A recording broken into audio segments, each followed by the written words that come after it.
नमस्कार, यह है कहानियों का अद्भुत संसार किस्सा कहानी और मैं हूं मंजीत ठाकुर। हिंदी क्लासिक्स में आज मैं आपको सुना रहा हूं सैयद इम्तियाज अली ताज की लिखी कहानी चचा छक्कन ने केले खरीदे।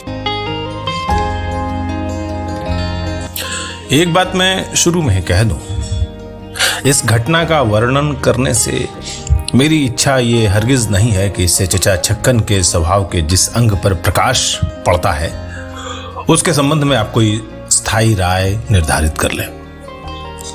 सच तो यह है कि चचा छक्कन से संबंधित इस प्रकार की घटना मुझे सिर्फ यही एक मालूम है।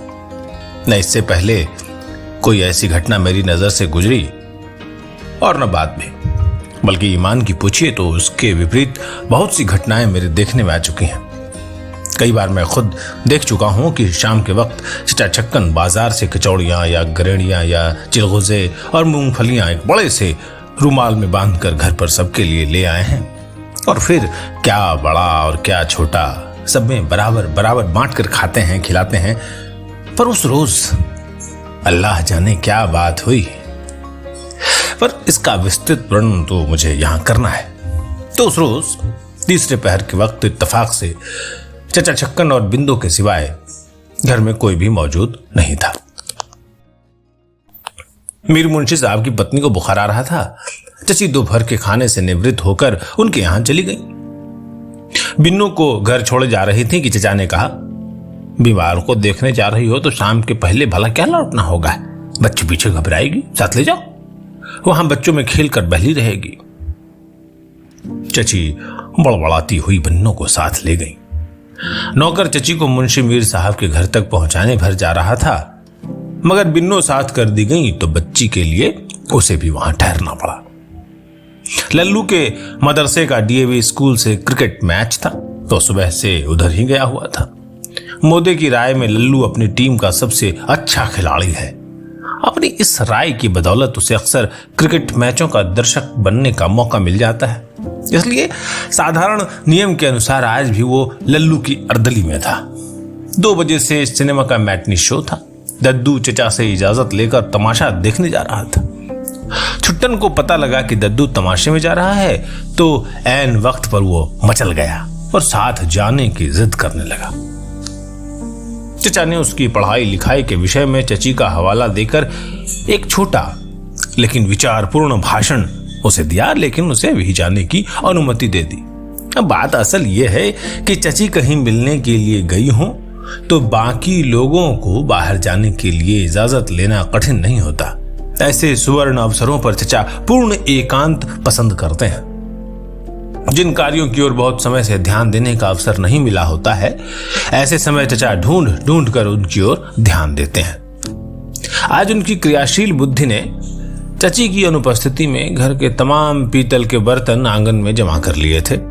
बिंदु को बाजार भेजकर 2 पैसे की इमली मंगाई थी। आंगन में मोढ़ा डालकर बैठ गए थे। पांव मोढ़े के ऊपर रखे हुए थे, हुक्के का नैचा मुंह से लगा हुआ था और व्यक्तिगत निगरानी में पीतल के बर्तनों की सफाई की व्यवस्था हो रही थी। अबे अहमक, अब दूसरा बर्तन क्या होगा? जो बर्तन साफ करने हैं उनमें से एक किसी एक में इमली भिगो डाल, और क्या, यूं बस यही पीतल का लोटा काम दे जाएगा।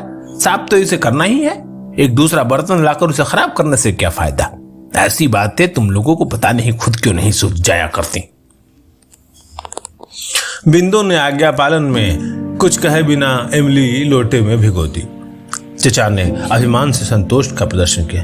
कैसी तरकीब बताई, जरूरत भी पूरी हो गई और अपना यानी काम भी एक हद तक हो गया। जा अब ले बावर्ची खाने में जाकर बर्तन मांजने की थोड़ी सी राख लिया। किस बर्तन में लाएगा भला? बिंदु ने बड़ी बुद्धिमत्ता से सभी बर्तनों पर दृष्टि डाली और उनमें से एक थाली उठाकर चचा की ओर देखने लगा। चचा भी इस काम के लिए शायद थाली की ही तजवीज करना चाहते थे। राय देने का मौका न मिल सका तो पूछने लगे, क्यों भला, बताओ बताओ बताओ। बिंदु बोला, चूल्हे से उठाकर इसमें राख आसानी से रख सकूंगा ना?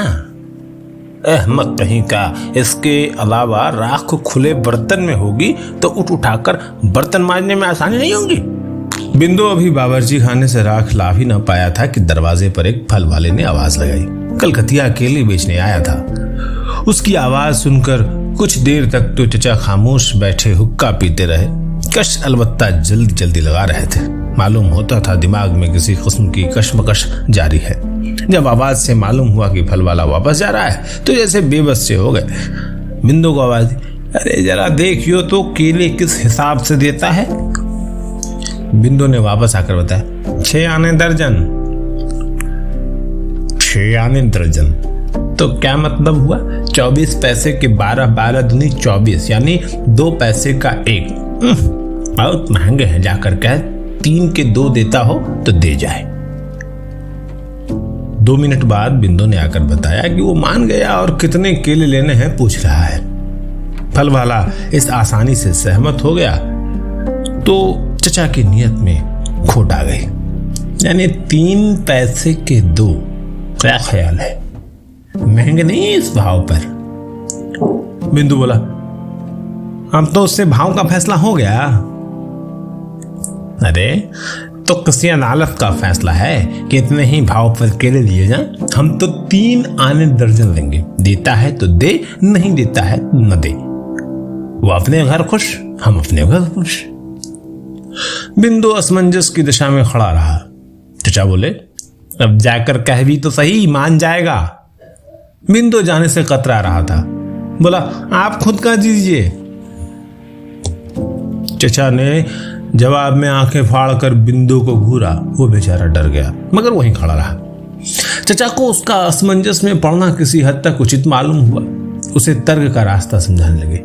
तू जाकर यूं कहे कि मियां ने 3 आने के दर्जन ही कहे थे, मैंने आकर गलत भाव कह दिया। 3 आने के दर्जन देने हो तो दे जा। बिंदु दिल कड़ा करके चला गया। चचा जानते थे भाव ठहरा कर उससे मुकर जाने पर केले वाला शोर मचाएगा। बाहर निकलना युक्तिपूर्ण मालूम नहीं पड़ रहा था। दबे पांव अंदर गए और कमरे की ओर जो खिड़की ड्योढ़ी में खुलती थी उसका पट जरा सा खोलकर बाहर झांकने लगे। फल वाला गर्म हो रहा था। आप ही तो भाव ठहराया और अब आप ही जवान से फिर रहे। बहाना नौकर की भूल का जैसे हम समझ ही नहीं सकते। हे बेईमानी तेरा ही आसरा। बिंदु गरीब चुप करके खड़ा था। फल वाला बकता झकता खोंचा उठाकर चलने लगा। बिंदु भी अंदर आने को मुड़ गया। वो दरवाजे तक पहुंच भी नहीं पाया था कि फल वाला रुक गया। खोंचा उतार के बोला, कितने लेने हैं? बिंदु अंदर आया तो चचा मूढ़ी पर बैठे जैसे किसी विचार में तल्लीन हुक्का पी रहे थे। चौंक कर बोले, मान गया? हम कहते थे ना मान जाएगा। हम तो इन लोगों की नस नस से वाकिफ हैं, तो क्या केले लेने मुनासिब होंगे? चचा ने उंगलियों के पोरों पर गिन गिन कर हिसाब लगाया। हम, आप, छुट्टन की मां, लल्लू, दद्दू, बिन्नू और छुट्टन, गोया 6 दूनी क्या हुआ? खुदा तेरा भला करे 12, यानी 1 दर्जन। फी आदमी 2 केले बहुत होंगे। फल से पेट तो भरा नहीं जाता, मुंह का स्वाद बदल जाता है। तो देखियो, 2-3 गुच्छे लेकर अंदर आना, हम आप उनमें से अच्छे अच्छे केले छांट लेंगे। फल वाले ने शिकायत की सदा लगाते हुए केलों के गुच्छे अंदर भेज दिए। चचा ने केलों को दबा दबा कर देखा, उनकी चिट्टियों का अध्ययन किया और दर्जन भर अलग कर लिए। केले वाला बाकी केले लेकर बड़बड़ाता हुआ विदा हो गया। चचा ने बिंदु की ओर रुक किया। ले, इन्हें खाने की डलिया में हिफाजत से रख दे।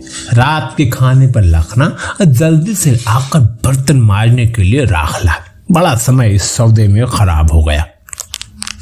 बिंदु केले रखकर आया और बावर्ची खाने से राख लाकर बर्तन मांज लगा। अरे यूं जरा जोर से, ताकि बर्तन पर रगड़ पड़े। इस तरह पीतल के बर्तन साफ करने के लिए जरूरत इस बात की होती है कि इमली के प्रयोग से पहले बर्तनों को एक बार खूब अच्छी तरह मांज कर साफ कर लिया जाए। ऐसे सब बर्तनों के सफाई के लिए इमली निहायत लाजवाब नुस्खा है। गिरह में बांध रख, किसी रोज काम आएगा। और पीतल का ही क्या जिक्र, धातु के, मेटल के सारे सामान इमली से दमक उठते हैं। अभी अभी तू आप ही देखियो, इन काले काले बर्तनों की क्या सूरत निकल आती है। और वो मैंने कहा वो केले एहतियात से रख दिए हैं ना, बस मच गया। अब रगड़ उस पर उंगली, रगड़। इस तरह देख मैल किस तरह कटता है, कैसी चमक आती जा रही है। ये इमली सचमुच बड़ी चीज है। मगर बिंदु मेरे भाई जरा उठियो तो, उन केलों में जो 2 हमारे हिस्से के हैं ना, वो हमें ला दीजिए, हम तो अभी खा लेते हैं, बाकी लोग जब आएंगे तब अपना अपना हिस्सा खाते रहेंगे। बिंदु ने उठकर 2 केले ला दिए। चचा ने मोढ़े पर उकड़ू बैठे बैठे पैंतरा बदला और केलों को थोड़ा थोड़ा छीलना और मजे से खाना शुरू कर दिया। अच्छे हैं केले, बस यूं ही जरा जोर से हाथ, हाँ इस तरह। छुट्टन की अम्मा देखेंगी तो समझेंगे आज ही नए बर्तन खरीद लिए। और फिर लुत्फ यह है कि खर्च कुछ नहीं, हर्रा लगे न फिटकरी, रंग चोखा आए। आखिर कितने की आ गई इमली? खुद बोलो, बताओ कितने की आई इमली? 2 पैसे की। 2 पैसे की ना, तू खुद ही खरीद लाया था। अब फिर जो तूने किया अपने हाथ से किया है।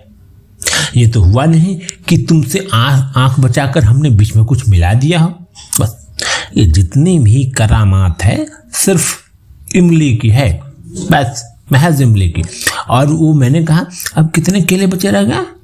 10। बड़ी खूब चीज है ना इमली, 1 टके के खर्चे में काया पलट हो जाती है। मगर बिंदु, ये 10 केलों का हिसाब बैठेगा किस तरह? यानी हम शरीक ना हो तब तो हर एक को 2-2 केले मिल जाएंगे, लेकिन हमारे साझे के बिना शायद दूसरों का जी भी खाने को न चाहे। क्यों? छुट्टन की अम्मा तो हमारे बगैर नजर उठाकर भी ना देखना चाहेंगी। तूने खुद देखा होगा, ऐसा कई बार हो चुका है। और बच्चों में भी दूसरे 1000 ऐब हों, पर इतनी खूबी जरूर है कि वे लालची और स्वार्थी नहीं है। सबने मिलकर शरीक होने के लिए हमसे अनुरोध किया तो बड़ी मुश्किल होगी। बराबर बराबर बांटने के लिए काटने ही पड़ेंगे। और कलकतिया केलों की बिसात ही क्या होती है बता? काटने से सबकी मिट्टी पलीद हो जाएगी। तेरी बात है, मगर हम कहते हैं कि समझो फी आदमी 1-1 का हिसाब रख दिया जाए ना, तो 2-2 ना सही 1-1 ही हो, मगर खाएं तो सब हंसी खुशी से मिलजुल कर, ठीक है ना? यानी 6 रख छोड़ने जरूरी हैं। तो इस सूरत में क्या केले जरूरत से ज्यादा हुए? 4। तो मेरे ख्याल से वो 4 ज्यादा केले जो बचे हुए हैं उनको ले आओ। बाकी के 6 तो अपन ठीक हिसाब से उसी हिसाब से बढ़ जाएगी, है ना? बिंदु उठकर 4 केले ले आया। अब चचा ने इत्मीनान से उन्हें बारी बारी खाना शुरू कर दिया। तो तू भी कायल हुआ ना इमली की करामात का? असंख्य लाभों की चीज है, मगर क्या कीजिए इस जमाने में देश की चीजों की ओर कोई ध्यान नहीं देता। यही इमली अगर विलायत से डब्बों में बंद होकर आती तो जनाब इस पर लोग टूट पड़ते। हर घर में इसका एक डब्बा मौजूद रहता।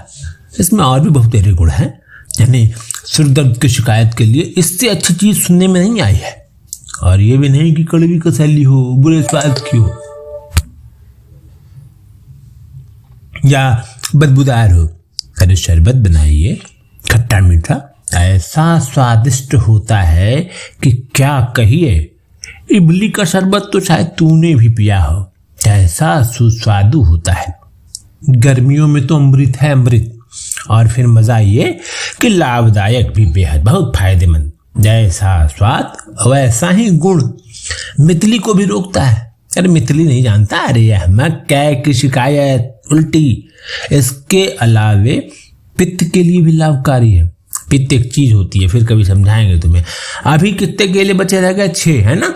कुछ नहीं, बस ठीक है। सबके हिस्से में 1-1 आ जाएगी। हमें हमारे हिस्से का मिल जाएगा और दूसरों को अपने अपने हिस्से का। काट छांट का तो झगड़ा खत्म हुआ।